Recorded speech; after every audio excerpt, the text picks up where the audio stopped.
Welcome. In front of me I have Samsung Galaxy M22, and today I will show you how we can install iPhone keyboard on this device. So at the first you have to go for the Play Store, tap on the search pool and type green Apple keyboard.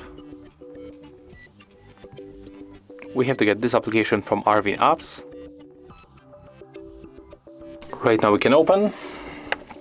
Click to enable in the settings, tap on the switcher, click OK for the 2 times. Then just go back and click to switch input methods, and we have to switch to English, United States, green Apple keyboard.